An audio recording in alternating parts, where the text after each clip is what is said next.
So today I'll be demonstrating a few different ways that you can share some feedback, whether it's a um, bug, whether it's a feature implementation or a suggestion to correct some data across the app. There's a few different ways to do that. So to start out, at the top here we have a header section with a send feedback button. Now this button is accessible on all pages within the header. So if we click this, we can see that we have a couple fields here, category and message.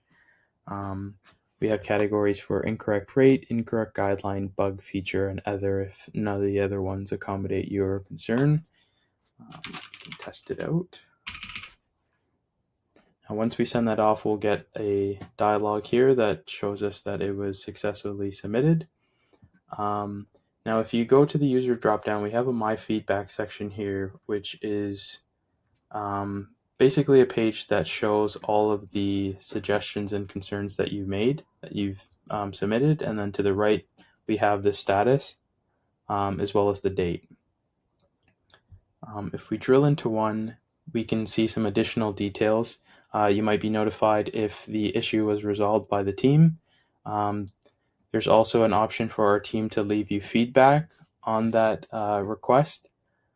And then similarly, you get the same data over here on the right. Now, another way to submit feedback is directly on the product details pages. So if we go to a product detail page and we hover over one of the values, we have the option to make a suggestion directly. So let's say we want to change the lender name.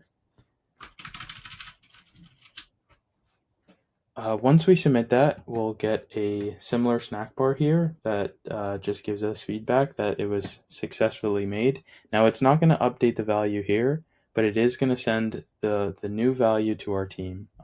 It's formatted in a way so that we know exactly what product was edited, the field, and the old value and the new value that was replaced with it.